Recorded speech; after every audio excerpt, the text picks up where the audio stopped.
প্ৰতিবেদন আৰম্ভ কৰাৰ প্ৰাক মুহূৰ্তত ৰিপৰ্টাৰ লাইভৰ দৰ্শকক আমি এটি সৰুপথাৰ নগৰৰ যি উন্নয়নমূলক এটি কাম কাজৰ বিষয়ে আমি প্ৰথমতে দেখুৱাই ল'ব বিচাৰিছোঁ আৰু মোৰ কেমেৰা সহযোগী মই পোনপ্ৰথমে সৰুপথাৰ নগৰৰ ৰেলৱে ষ্টেচনৰ নিচেই কাষতে থকা এটি ড্ৰেইন যিটোৰ বৰ্তমান কাম চলি আছে আৰু এই দৃশ্যসমূহ মই পোনপ্ৰথমে প্ৰতিবেদনৰ আৰম্ভণিতে দেখুৱাই ল'ব বিচাৰিছোঁ। ইয়াতে এটি ড্ৰেইন নিৰ্মাণ কৰি থকা হৈছে আৰু ইতিমধ্যে বনুৱাসকলে তাত কাম কৰি আছে। এতিয়া আহিছোঁ মূল কথালৈ। মূল কথাটো হৈছে যে উন্নয়নৰ স্বাৰ্থত বন ধ্বংস, এই বন ধ্বংস কামটো কিমান গ্ৰহণযোগ্য তাৰ এটি জ্বলন্ত উদাহৰণ মই মোৰ কেমেৰা সহযোগী দেখুৱাবলৈ অনুৰোধ কৰিছোঁ। ৰিপৰ্টাৰ লাইভৰ দৰ্শকসকলে নিশ্চয় দেখি অনুমান কৰিব পাৰিছে যে আচলতে কিছুমান উন্নয়নমূলক কামৰ কাৰণে কেতিয়াবা কিছুমান গছ গছনি কাটিবলগীয়া হয় বা উভালি পেলাবলগীয়া হয় আৰু গতিকে মই এই গছজোপা মই মোৰ কেমেৰা সহযোগীক দেখুৱাবলৈ অনুৰোধ কৰিছোঁ। ইয়াত আৰু বহুত গছ আছে। মোৰ কেমেৰা সহযোগীক মই অকণমান আগলৈ আহিবলৈ অনুৰোধ জনাইছোঁ আৰু আগত আৰু গছ আছে। গতিকে এই যি উন্নয়নমূলক কাম, যি ড্ৰেইনৰ কাম চলি আছে, গতিকে সেই কাম কৰাৰ মাজতে আচলতে ইয়াত বিভিন্ন গছ আছিল য'ত ড্ৰেইন নিৰ্মাণ কৰি থকা হৈছে। তাত বিভিন্ন আচলতে গছ ৰোপণ কৰি থোৱা আছিল আৰু মোৰ কেমেৰা সহযোগীয়ে দেখাই গৈছে গছসমূহ। আচলতে এই ড্ৰেইনটো নিৰ্মাণ কৰাৰ খাতিৰত এনেদৰে আচলতে বন ধ্বংস কৰাটো আচলতে কিমান গ্ৰহণযোগ্য তাকে আজি মই ৰিপৰ্টাৰ লাইভৰ দৰ্শকক দেখুৱাবলৈ চেষ্টা কৰিছোঁ আৰু মোৰ কেমেৰা সহযোগীয়ে দেখুৱাইছে। এনেধৰণে আচলতে সৰুপথাৰ নগৰৰ ৰেলৱে ষ্টেচনৰ কাষতে বিভিন্ন ধৰণৰ আচলতে মূল্যৱান গছ গছনি আছে আৰু সামগ্ৰিক পৰিৱেশ হয়তো মোৰ কেমেৰা সহযোগীয়ে দেখুৱাইছে। গতিকে ৰিপৰ্টাৰ লাইভৰ দৰ্শকে দেখি অনুমান কৰিব পাৰিছে। এনেধৰণেই আচলতে এই ড্ৰেইনটো নিৰ্মাণৰ খাতিৰত বিভিন্ন ধৰণৰ মূল্যৱান গছ এতিয়া এনেদৰে উভালি পেলাইছে বা ক'ৰবাত ডাল ভাঙি দিছে। গতিকে আৰু এজোপা গছ আছে, মই অকণমান মোৰ যদি কেমেৰাই ঢুকি পায় মই কেমেৰা সহযোগী দেখুৱাবলৈ অনুৰোধ কৰিম। কৃষ্ণচূড়া গছ, তাৰ ডালসমূহ ওপৰৰ অংশ সম্পূৰ্ণৰূপে ভাঙি পেলোৱা হৈছে আৰু সেই ডালসমূহ আমি পিছত দেখুৱাম। এতিয়া কথা হ'ল, ৰাজ্যত যোৱাকালিৰে পৰা ৰাজ্যৰ মুখ্যমন্ত্ৰী ডক্টৰ হিমন্ত বিশ্ব শৰ্মাই প্ৰকৃতিয়ে যি ধৰণে আচলতে ভাৰসাম্যতা হেৰুৱাইছে সেই উদ্দেশ্যৰে আচলতে সেই ভাৰসাম্য ঘূৰাই অনাৰ খাতিৰত ৰাজ্য চৰকাৰৰ মুখ্যমন্ত্ৰী ডক্টৰ হিমন্ত বিশ্ব শৰ্মাই অমৃত বৃক্ষ আন্দোলন দ্বিতীয় পৰ্যায়ৰ অমৃত বৃক্ষ আন্দোলন ৰাজ্যত কালিৰে পৰা আৰম্ভ কৰিছে। গতিকে অমৃত বৃক্ষ এফালে যদি ৰাজ্য চৰকাৰে অমৃত বৃক্ষ আন্দোলন কালিৰে পৰা আৰম্ভ কৰিছে, আনফালে বন ধ্বংস চলিছে। গতিকে এনেধৰণৰ কামবিলাকে আচলতে কাৰোবাক আচলতে প্ৰত্যক্ষভাৱেই হওক বা পৰোক্ষভাৱেই হওক বহুত আচলতে আঘাত দিয়ে। কাৰণ বৰ্তমান সময়ত সাম্প্ৰতিক সময়ত যিহেতু দেখা গৈছে যে প্ৰাকৃতিক দুৰ্যোগেই হওক বা প্ৰকৃতিয়ে যি ধৰণে ভাৰসাম্যতা হেৰুৱাইছে, মানুহেই নহয় আচলতে প্ৰকৃতিৰ আচলতে সমস্ত জীৱকুল এতিয়া আচলতে জীয়াই থকাৰ কাৰণে এটা কঠিন পৰিস্থিতিৰ সন্মুখীন হ'বলগীয়া হৈছে। ক'ৰবাত যদি ভূমিস্খলন হৈছে, ক'ৰবাত আকৌ ডাৱৰ বিস্ফোৰণ হৈছে, ক'ৰবাত উৎকট গৰমে দেখা দিছে, যদি ক'ৰবাত নেৰানেপেৰা বৰষুণ পৰিছে, ক'ৰবাত যদি বানপানীয়ে এফালৰ পৰা সমগ্ৰ সমূহ পৰিৱেশ বিনষ্ট কৰি পেলাইছে, কাৰোবাৰ মূল্যৱান খেতি বাতি বা নিজৰ পোহনীয়া গৰু ছাগলীকে ধৰি সকলো ঘৰ বাৰী উটি গৈছে। আৰু তেনে এটা পৰিস্থিতিৰ মাজত এনেধৰণে বন ধ্বংস কৰাটো আচলতে কিমান গ্ৰহণযোগ্য সেইটো হয়তো সকলো দৰ্শকে উপলব্ধি কৰিব পাৰিছে। গতিকে এই কামটোৰ ক্ষেত্ৰত যিটো বিভাগে আচলতে এই কামটো ঠিকা লৈছে বা কোনে লৈছে আমি সেই বিষয়ে নাজানো। গতিকে ইয়াত থকা কিছু লোকৰ পৰা আমি অলপ মতামত ল'ম। পোনপ্ৰথমে আমি মতামত ল'ম যে আচলতে কোনে কামটো কৰিছে আৰু কাৰ আণ্ডাৰত আচলতে এনেধৰণৰ কাম হৈছে আৰু তেওঁলোকে এই যি গছ গছনিবিলাক উভালি পেলাইছে তাৰ আগচোৱাত আচলতে তেওঁলোকে মন বিভাগৰ পৰা কোনোবা অনুমতি লৈছেনে নাই, সবিশেষ আমি জানিম। গতিকে আমি ইয়াৰ কিছুমান ব্যক্তি আছে, গতিকে ব্যক্তিসকলৰ লগত অকণমান মতামত গ্ৰহণ কৰি ল'ব বিচাৰিছোঁ। ইয়াত বহু লোক আমি ৰৈ থকা দেখা পাইছোঁ, গতিকে আমি তেওঁলোকৰ লগত অকণমান মতামত ল'ব বিচাৰিম। দাদা, আপোনাৰ পৰা অকণমান মই জানিব বিচাৰিম, আচলতে এইটো কামটো কোনে চলাই আছে, কি ক'ব? এইটো BIPL চলি আছে। BIPL কিমান দিনৰ পৰা কৰি আছে? মইতো নতুনকৈ সোমাইছোঁ, মই একমাহ হোৱা নাই। এই গছ গছনিবিলাক যে উভালি পেলাইছে, কিবা অনুমতি লৈছে নে নাই বন বিভাগ? লৈছে চাগে কোনোবা, নহ'লে আমাকতো ক'লেহেঁতেন।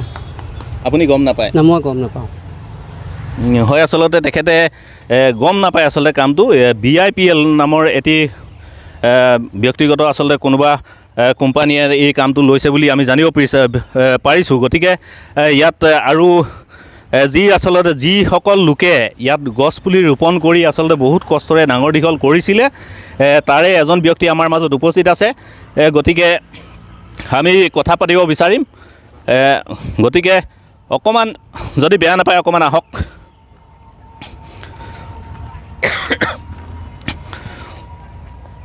তেওঁলোকৰ লগত আমি কথা পাতিম। ইতিমধ্যে আমি দেখা পাইছোঁ যে ইয়াত সৰুপথাৰ আঞ্চলিক ছাত্ৰ সন্থাৰ ব্যক্তি উপস্থিত আছে আৰু এটি আচলতে গছ পুলি ৰোপণৰ ক্ষেত্ৰত এটি ব্যক্তিগত সংস্থা বা তেওঁলোকে এটি গ্ৰুপ খুলি লৈছিলে আৰু ইয়াতে গছপুলি ৰোপণ কৰিছিলে। প্ৰথমতে মই ছাত্ৰ সন্থাৰ বিষয়ববীয়াজনৰ পৰা অকণমান মতামত ল'ম। কি ক'ব আচলতে? এফালে ৰাজ্য চৰকাৰে অমৃত বৃক্ষ নামৰ আন্দোলন, দ্বিতীয় পৰ্যায়ৰ আন্দোলন কালিৰ পৰা ৰাজ্যত আৰম্ভ কৰিছে আৰু আনফালে দেখা গৈছে যে ইয়াত বন ধ্বংস চলি আছে। কি ক'ব আপোনালোকে? চাওক, বহুত কষ্টৰে আচলতে এই যিসমূহ গছ, সেই গছসমূহ প্ৰায় 3-4 বছৰ আগত ৰোপণ কৰা হৈছিলে।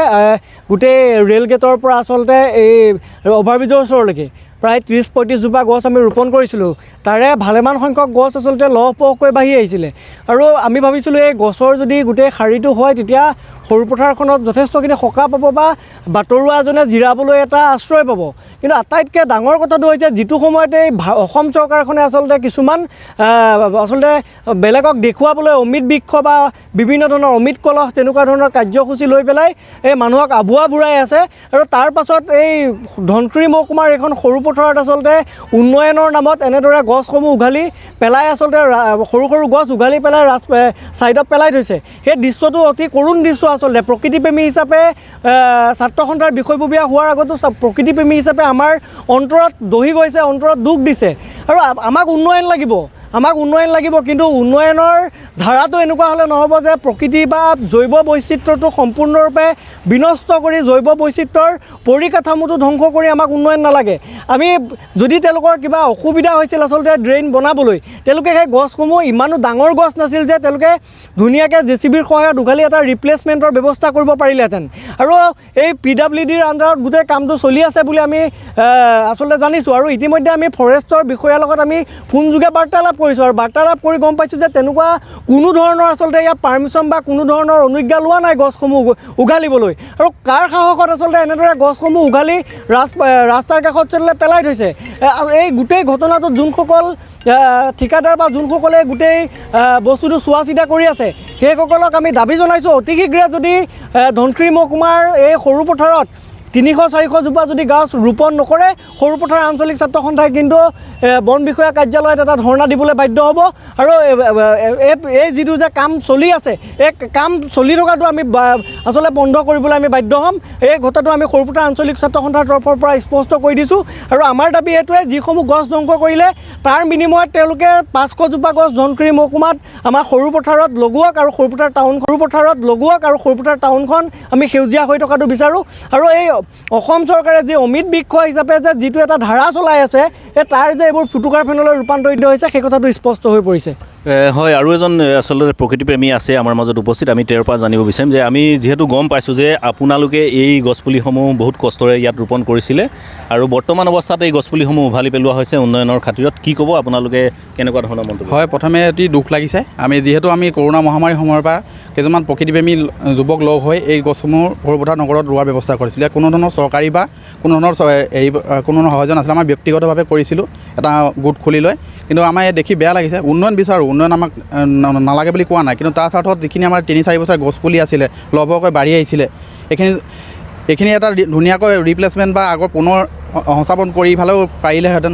এইটো যিটো আমাৰ নৰ্দমা বনাই আছে, কিন্তু ইয়াত এনেকৈ কাটি পেলাই দেখে সঁচাকৈ বেয়া লাগিছে, দুখিত হৈছোঁ। আগৰ দিনত এনেকৈ ধৰণৰ আমাৰ নিজাববীয়াকৈ কিছুমান কাম কৰিবলৈ আমি মানে হতাশ হৈছোঁ, ক'ব গ'লে বেয়া লাগিছে। হয়, আচলতে তেখেতলোকে জনাইছে যিহেতু তেওঁলোকে বহুত কষ্টৰে গছপুলিকেইটা 3 বছৰ 4 বছৰমানৰ আগতে ইয়াত ৰোপণ কৰিছিলে আৰু যিসমূহ পুলি আচলতে খুব সুন্দৰভাৱে লহপহকৈ বাঢ়ি এজোপা গছলৈ পৰিণত হৈছিলে, গছপুলিৰ পৰা এজোপা বৃক্ষলৈ পৰিণত হৈছিলে। কিন্তু বৰ্তমান অৱস্থাত এনেদৰে আচলতে উভালি পেলোৱাৰ কাৰণে তেওঁলোকে মনত দুখ প্ৰকাশ কৰিছে আৰু এনেধৰণে কাৰ্য কৰাৰ কাৰণে তেওঁলোক হতাশ হৈছে। যিহেতু তেওঁলোক প্ৰকৃতিপ্ৰেমী আৰু প্ৰকৃতিপ্ৰেমী হিচাপে প্ৰকৃতিখনক মানে সুন্দৰ কৰি ৰখাটো তেওঁলোকৰ দায়িত্ব আৰু সেইকাৰণে আচলতে তেওঁলোকে আগবাঢ়ি আহিছিল।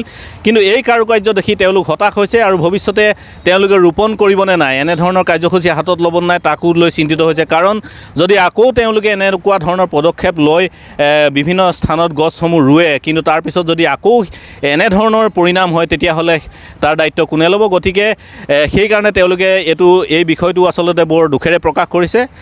প্ৰকৃতাৰ্থত আমিও উন্নয়ন বিচাৰোঁ, উন্নয়ন সকলোৰে কাম্য, কিন্তু এই যি উন্নয়ন হৈছে আমি সেই উন্নয়নত আমি অকণো বেয়া পোৱা নাই বা আৰু কোনেও বেয়াও নাপায়। কিন্তু উন্নয়নৰ খাতিৰত আচলতে যিসমূহ গছ বা কিছুমান আচলতে উপায় নাই, প্ৰয়োজন সাপেক্ষে কিছুমান গছ উভালিবলগীয়া হ'বই।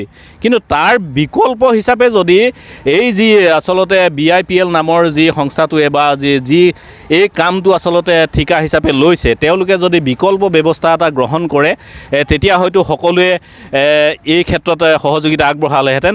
আৰু আমাৰ আচলতে কোনো উন্নয়নৰ বিৰোধিতা কৰা আমাৰ লক্ষ্য নহয়। আমি মাথো বিচাৰিছোঁ যি বৰ্তমান সময়ত প্ৰকৃতিখনৰ যি আচলতে অৱস্থা বা প্ৰকৃতিয়ে যি ধৰণে ভাৰসাম্যতা হেৰুৱাইছে, গতিকে সেই ভাৰসাম্যতাক আমি ধৰি ৰাখিবলৈ হ'লে সকলোৱে একেলগে আচলতে আমি বিভিন্ন ধৰণৰ কাৰ্যসূচী ল'ব লাগিব।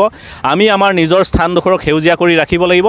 তাৰ খাতিৰত আচলতে আজি আমি এই যি প্ৰতিবেদন আচলতে ৰিপৰ্টাৰ লাইভৰ দৰ্শকক দেখুৱাবলৈ যত্ন কৰিছোঁ, এইটো হৈছে আমি আমাৰ ধনশিৰি মহকুমাৰ যি প্ৰশাসন আছে সেই প্ৰশাসনক আচলতে গোটেই বিষয়বস্তুটো চালি জাৰি চাবলৈ আমি অনুৰোধ জনাইছোঁ, যাতে এনেধৰণৰ কাৰ্য যাতে অনাগত দিনত কৰাৰ পৰা বিৰত থাকে আৰু যদি কৰিবলগীয়া হয়ও সম্পূৰ্ণ নীতি নিয়মৰ মাজেৰে বন বিভাগৰ পৰা অনুমতি লৈ তাৰ বিকল্প ব্যৱস্থা হিচাপে যদি আৰু সুকীয়া স্থানত তেওঁলোকে গছপুলি ৰোপণ কৰাৰ দায়িত্ব লয়, তেতিয়াহ'লে কোনোৱেও হয়তো এই ক্ষেত্ৰত বিৰোধিতা নকৰে বা আমিও বিৰোধিতা নকৰোঁ। আৰু উন্নয়ন আমিও কাম্য, উন্নয়ন সকলোৰে কাম্য, গতিকে আমি উন্নয়নৰ অকণো বিৰোধিতা কৰা নাই। মাত্ৰ গছপুলিসমূহ এনেধৰণে উভালি পেলোৱাৰ কাৰণে আমি অতিশয় দুখিত হৈছোঁ। সেইবাবে অনুৰোধ জনাইছোঁ ধনশিৰি মহকুমা প্ৰশাসনক, বন বিভাগক সমগ্ৰ বিষয়বস্তুটো চালি জাৰি চাই যাতে এই যিসমূহ পুলি আচলতে ইয়াৰ পৰা উভালি পেলোৱা হৈছে তাৰ বিকল্প হিচাপে যাতে যিটো সংস্থা বা যিটো কোম্পানীয়ে এই যি কাম অনুজ্ঞা লৈছে তেখেতসকলে যাতে বেলেগ স্থানত যাতে যিমানসমূহ গছ তেওঁলোকে উভালি পেলালে তাৰ যাতে সেই সিমানসমূহ গছ পুলি ইয়াত ৰোপণ কৰি যি সেউজীয়া প্ৰকৃতিৰ প্ৰেমৰ যি ধাৰাবাহিকতা সেইখিনি অক্ষুণ্ণ ৰাখে, তাকে আমি ৰিপৰ্টাৰ লাইভৰ ফালৰ পৰা ধনশিৰি মহকুমা প্ৰশাসন তথা বন বিভাগলৈ অনুৰোধ জনালোঁ। Reporter live.